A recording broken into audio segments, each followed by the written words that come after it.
Our three local softball teams lost their early morning games at the state tournament, so they faced a must-win scenario in the afternoon. Let's get right to the highlights. Bluefield taking on Herbert Hoover in Double-A, the first state tournament for the Lady Beavers. Fast forward to the fourth, it's 4-0 Huskies. The Beavers get on the board, courtesy of a Kara Brown at fielder's choice. It's 4-1. The Huskies answer in the bottom half. Lexi Kennedy knocks the ball back up the middle. 2 runs come in. It's 6-1 Herbert Hoover. Bluefield battling back. Maddie Lawson up with the bases loaded. She laces the pitch into the outfield. It goes all the way to the wall. It's a bases clearing double. Bluefield is right back in it, down 6-4. But that would be as close as the Lady Beavers would get. Bluefield's historic season ends with a 7-4 loss to Herbert Hoover. To Greenbrier, East, and Cabell Midland, Lady Spartans also making their state tourney debut. Picked things up in the third. Lady Spartans up 2-0. They would add to the lead. Kayla Bartley lines the pitch to center. Haley Irvin comes in, and it's 3-0. Later in the inning, Allison Martin singles into left. That'll score Bartley. It's 4-0 Lady Spartans. East couldn't finish the job in Game 1, and it was a similar struggle in Game 2. It's 5-3 now in the sixth. That ground ball makes it 5-4.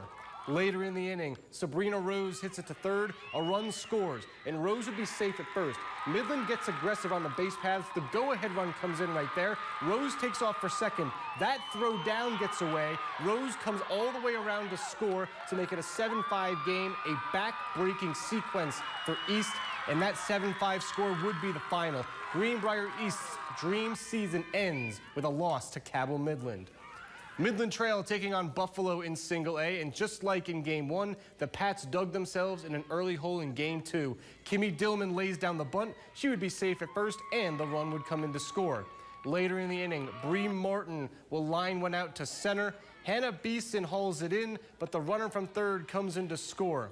It's now 3-0 later in the first, and another runner is on third. The pitch in the dirt gets away. The runner scores easily. It's 4-0 after an inning. Same score now in the second. Trinity Wilson taps one down the first base line. She would be out at first, but the productive out makes it 5-0. The Lady Patriots would muster some offense, but it wasn't nearly enough. Trail finishes the season with a 13-5 loss to Buffalo. Our John Surratt was in South Charleston this afternoon, and he offers his reaction to today's games. We had 3 local teams compete here at the West Virginia Softball State Tournament, with all 3 vying for their first ever state championship. But they all end up seeing their seasons end on Wednesday, starting with the Midland Trail Lady Patriots, who just looked overmatched from the jump, falling to St. Mary's in their first game 19-0, and in their elimination game to Buffalo 13-5. For the Greenbrier East Lady Spartans, across all 3 teams, they were the only team to have a lead, but they would blow 5-run leads late to both the University Lady Hawks in their first game and the Cabell Midland Lady Knights in their elimination game, ultimately ending their season. And for the Bluefield Lady Beavers, they would end up having competitive games against Kaiser and Herbert Hoover, but they would run into early deficits against both, and they just couldn't muster enough offense at the end to win either of those games. As that would do it for the 2024 West Virginia softball season. Here for you in South Charleston, John Surratt, WVVA Sports.